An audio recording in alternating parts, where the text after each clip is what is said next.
What's up guys, NepentheZ here, and welcome to a squad builder of what is my ultimate team. Now I'd like to let you guys know that this team is not going to have perfect chemistry and it doesn't make any sense at all. These are just my favourite real life players that I've put into an ultimate team squad and tried to build the best team and best chemistry around.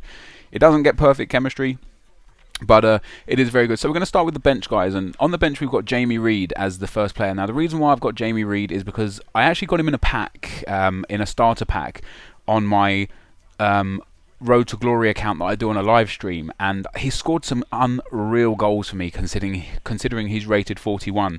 And I actually ended up talking to him on Twitter and stuff, and he's a real cool guy, and he's just become like one of those people that I follow in real life for reasons that are just due to FIFA. But I absolutely love the guy. I'll leave his Twitter link in the description if you want to go and tell him I sent you to say hi and stuff. And he's an absolute fantastic guy, and hopefully he becomes a superstar in world football, because he's very young still and has got all the opportunities in the world to do so. Oh wow, my controller battery is running out. No, let's charge that in. Right, there we go. The next player we got on the bench, as you can see, is Neymar. An unbelievable skiller, of course. Everyone knows who Neymar is. He's got the techers. He plays in Liga do Brasil still. He's been just one of those players that I've watched for like the last 4 years in Liga do Brasil, because I actually watch a lot of that Liga do Brasil. It's on Channel 5 at like 3 o'clock in the morning. It's pretty cool. And he's just an awesome player. On the bench as well, we've got Franck Ribéry. Been a huge fan of him as well for a long time, since he was in the French league. I don't really watch the German league much, so I don't really know too much about him. But when people say to me who are your all-time favourite players, he's one of those people that comes to mind. Next we've got Cesc Fabregas. Obviously he spent 8 years at Arsenal, and ever since he was like a 16-year-old boy playing his first game in the Community Shield against Manchester United, I've just loved this guy. You know, he's an incredible player, and the amount of everything he gave to Arsenal is just unreal. I know he's at Barcelona now, but he gave his life to Arsenal for 8 years and saved us from many a bad situation, and for that he is just a fantastic player. Ashley Cole as well. This is going to be one that will really confuse a lot of Arsenal fans. A lot of people gave him a lot of shit for leaving Arsenal and joining Chelsea because he wanted to win trophies, and to be perfectly honest, he's actually gone and done that. You know, he gave a lot of his life to Arsenal Football Club, and whilst he was at Arsenal, he was one of my favourite ever Arsenal players. He's one of my favourite all-time Arsenal players, and he's spent a long time in Chelsea putting up with shit and drama in real life and stuff, like his personal stuff, and people really detract about what he does on the field. And in terms of what he does on the field, there's not many better left backs out there than him, and that's spoken true by the fact that he's got 100 caps for England, and he's just in general a phenomenal player, like an all-round, all-time great in my eyes. Van Persie again, another ex-Arsenal player, the third one in a row here. The guy's a legend. Even when Bergkamp and Henry were at Arsenal, and he was still a young guy trying to make it in the footballing world, I had a lot of love for him. Like, I've always been a huge supporter of Van Persie since he joined Arsenal, and he's another player that gave his absolute everything to Arsenal, but wanted to move away in order to win trophies. And you can't fault players for wanting to win things. Like, if you put yourself in their shoes, like for me, I would never leave Arsenal if I played for them, because it's a club I support. But for someone like Van Persie, he's Dutch, you know, he's got a short career, he wants to win things in his career, and it's important for him to move on if he can't do that at the club he's at. And just because he's gone to Manchester United, it doesn't make him any less of an amazing player, and he is one of my all-time favourites as well. And lastly on the bench, guys, we've got Wayne Rooney. Ever since he scored his first goal, which was also against Arsenal, it's ridiculous how many people score amazing goals against Arsenal. He scored his first... No, it was like a 30-yard shot that went in off the crossbar. Yeah, 16-year-old Wayne Rooney went in off the crossbar against David Seaman when he played for Everton. And since that day, he's been touted as one of the best players on the planet. Or like, you know, he had the potential. And he is one of the best players in the world. And a lot of people will dispute that case because he doesn't get as many goals as he should, or doesn't perform on the big stages. But he's a workhorse. He does what he's told on the field. If he gets played at right midfield or left midfield, he doesn't complain about that. He just gets the job done. And that's what you got to love about him. Like, he's not your typical striker. I think he's actually more suited as a cam or a centre forward, but he is a phenomenal player, and he puts in more effort than absolutely anybody on the field. And like, I've got a lot of love for him, probably because he's English and is one of the best players in the world. But so that's my bench, guys. Now we go on to the main team.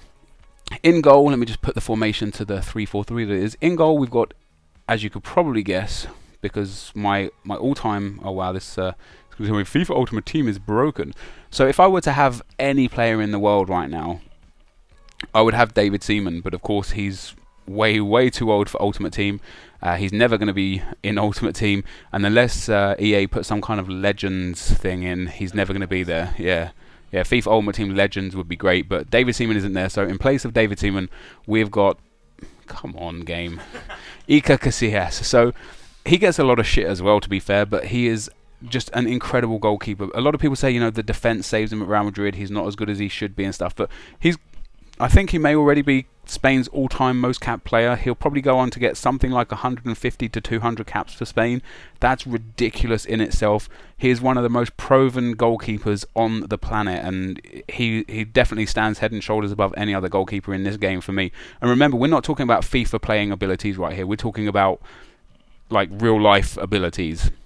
The first centre-back we've got, or the first centre-back this is going to show me that we've got, is Sergio Ramos. Once again, like, you know, plays for Real Madrid, but he's got a lot of flair. Like, when he was playing as a right back for Real Madrid, he was one of my favourite players. I'm not too keen on him as a centre back. I think I prefer him as a right back because I used to love seeing him like get forwards and miss hilariously when he shoots and generally be a typical right back. But he's just an awesome player. You know, he's spent many years at Real Madrid and just proved himself year after year after year. The next centre back we have got is Thiago Silva. Once again, if I was doing this video 5 years ago, the players that would be in the game would be so much different to now. This would be a completely different team. But there's so many players I'd love to put here that just aren't in the game anymore. But Thiago Silva, again, you know, like everyone pretty much is a fan of Brazil and a national team because their players are just unbelievably good. They play a really slick, sexy style of football, and you love to watch that. And the same is to be said with Thiago Silva. As a centre-back, he's an attacking centre-back. He's a controlling, demanding centre-back. And he's always been a huge favourite of mine ever since I remember like seeing him play in probably Serie A is the first time I saw him play. The third and final centre-back we've got is Giorgio Chiellini. The reason why I haven't chosen full-backs in this game is because I just don't have a right-back that I would say, yeah, I love this guy as a right-back. You guys are probably saying, like, oh my god, where's Dani Alves? But for me, Dani Alves is... he's a winger, you know. He's not a right back. Like, I know he plays in the right back position for Barcelona, but they play such a dominant game that he may as well be a striker for as far as like stats are concerned, because that's kind of where he plays every game. But we've got Chiellini because Chiellini has been one of those players that has been totally unassuming through his career. Like, he's never been one of those players that you look at and you think, oh my god, that guy is an incredible defender. But he's also never one of those players you look at and you think, remember when he fucked that up, or remember when he fucked that up. He's just been such a consistent performer over the years. Obviously, he's won a World Cup as well, and he wins things with Juventus, and they went on that unbeaten season. Was it Juventus went on an unbeaten season? Yeah, they went on an unbeaten season last year. And to be a centre-back in a team that went unbeaten is just world-class sort of behaviour. So at right midfield, guys, we've actually got a left midfielder. Yeah, you can see this. So Nani is my right midfielder here. The reason why I've got him on the right midfield is because when I first started watching Nani, when he used to play for Sporting, no wait, was it Sporting? I think it was Sporting. Yeah. When he was young in the Portuguese league, when I first started watching him play, he was a right winger or a right midfielder. And when he first joined Man United, he actually played on the right wing. And when he played today for Man United, he played on the right wing. And Nani was one of those players that I've loved, that I thought he could be as good as Ronaldo. And even when both of them were at the Man United team, like, Ronaldo just got so much extra credit because he was there first and he was the first skiller and the first superstar. But Nani deserves an opportunity, and I think if he ever leaves Man United and goes to a club where they'll play him game in, game out, I think he'll prove himself to be one of the best players on the planet. But I love him anyway because of his flair and because of his... I don't know, just because of his gaming ability, his football ability. The centre midfielder we've got, guys, the first centre midfielder we've got is Ronaldinho. I don't think there'll be many teams on FIFA that you can say, if you have people's all-time greats, I don't think there's many people that wouldn't have Ronaldinho in their team. He's the sort of player, like, I saw him at Wembley a few weeks ago when England played Brazil, and it was one of the highlights of my life to see one of the people that I grew up watching when I was sort of 14, 15, 16, play in front of my eyes, you know, like right in the stadium there. It's the first time I've ever seen him play live, and like I used to watch him back when he was at PSG, when he pretty much invented the Elastico. Like he didn't invent it per se, it's been done before, but he made it like a very popular skill move to do, and he mastered that move and just destroyed people with that move when he used to play for PSG. And it was awesome to see. Like, he's done some of the most incredible things in the world. Like, if you go on YouTube and type in Ronaldinho skill montage, the sort of things you see him do, like there's one clip of him where he plays for Barcelona and he passes the ball off of his back. Like, who has the audacity to do something like that? Only an absolute world-class player can do something like that. And Ronaldinho is definitely one of probably my top 5 all-time favourite players ever, Ronaldinho. The other centre midfielder we've got is an Englishman, David Beckham there. I actually don't want the LA Galaxy when I was looking at the 2 different ones for chemistry reasons. I want the PSG one. So we've got David Beckham in centre midfield. David Beckham's probably my favourite footballer ever. I love him as a person, as a footballer. I love everything he's tried to do for football, everything he's done for football. I think is just incredible. And his footballing ability through the years, he's proved himself to be just one of the best ambassadors for football, I guess, on the planet. You know, like, so many incredible moments has Beckham created, like the goal he scored against Wimbledon from the halfway line, which pretty much set his career alight. The goal he scored against Greece, the free kick that put England into the Euros in like the 93rd minute. Stuff like that from this guy just makes you, like, I don't know, when I watch those sort of videos back on YouTube, they give me like shivers down my spine, because it's really emotional shit, and like nobody's done more for football, in my opinion, from what I've read and from what I've seen, than David Beckham. So he definitely gets a spot in the centre of the midfield there. If he had a right midfield card, I'd actually play him on the right midfield, because I prefer him from his Manchester United and Real Madrid days rather than his LA Galaxy and PSG days. But obviously he hasn't got the legs anymore to be a winger, so he has to be a centre midfielder. On the left of midfield, we've got Thierry Henry. Now, I would actually like to play Thierry Henry in the left wing position, but for chemistry reasons alone, he gets in the left midfield position. Thierry Henry is probably my second favourite all-time player behind David Beckham. They're very, very close to each other. Like, I kind of look at Henry and think, yeah, I prefer Henry over Beckham because he used to play for Arsenal, but I look at Beckham and think, yeah, he's English. So, you know, it's really like, if you ask me tomorrow, I'll tell you Henry. If you ask me in a week, I'll tell you Beckham. But the things that Henry did for Arsenal and the things that he's done in his career are just phenomenal. He's one of those players that hasn't won as much as he should have because of his footballing ability. You know, the time he spent at Arsenal, the time he spent not winning trophies, he could easily have been at Barcelona or Real Madrid or AC Milan or Inter Milan, winning everything, you know. And when he did go to Barcelona, I'm not sure if he won the Champions League or not with Barcelona. I don't think he did. I think the couple of years that he spent there, he didn't win the Champions League. But he's done some of the most outrageous things in football. He scored some of the most incredible goals I've ever seen, and in general, his presence in a team and his presence on the field ignites the crowd. You know, when I used to go and watch Arsenal when Henry played for Arsenal, when he touched the ball, it was like the atmosphere in the stadium just changed instantly. And you know, he scored so many incredible goals for Arsenal, and is obviously Arsenal's top goal scorer. And if you didn't know already, guys, I'm an Arsenal fan, which is why I talk about Arsenal with these players more than not. But yeah, so that's him. At right wing, guys, we have got Arjen Robben. Now, I've liked Robben since before he joined Chelsea, before he joined Madrid, when he was playing in the Dutch leagues. I do believe it was for Groningen that he was playing.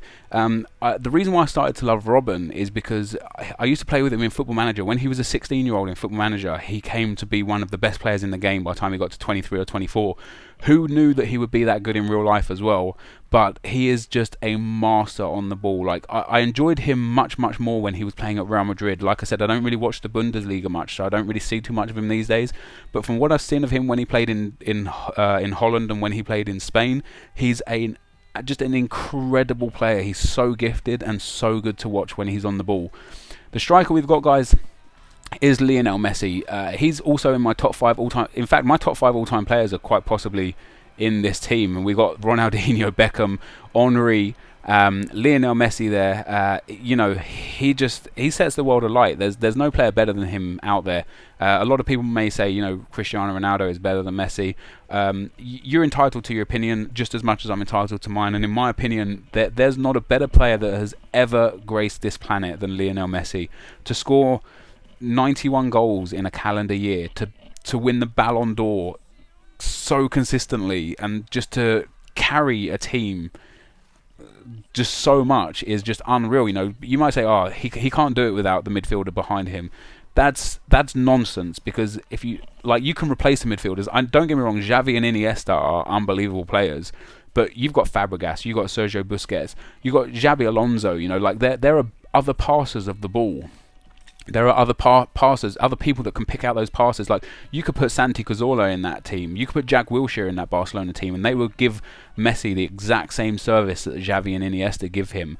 And for that reason, like, he'll go and spend the next 10 years breaking records. And I guarantee you, in 50 years or 100 years, there won't be a better player than Lionel Messi. Like, I can't guarantee you that, actually. That's like a ludicrous thing to say. But in my opinion, there won't be anyone better than him. Like, he's an absolute magician with the ball. And one of my all-time favourite players again, and at left wing you've probably guessed who it is by this stage, and it's Cristiano Ronaldo. This man, again, ever since he was I think he was also at Sporting, wasn't he? He was in the Portuguese leagues as well, and ever since he was in the Portuguese leagues, again, from Football Manager, I found Cristiano Ronaldo, and he used to turn into an amazing player in Football Manager. So I'd look for him on YouTube, and this is before he even joined Man United, and he used to do some of the most amazing things. And then he joined Man United, and he had a really bad first year or year and a half. And I don't know what happened, I don't know what changed, but he changed and he become one of the best players in the world. Like, his shot is incredible, he's got pace, he's got strength, he's got tricks.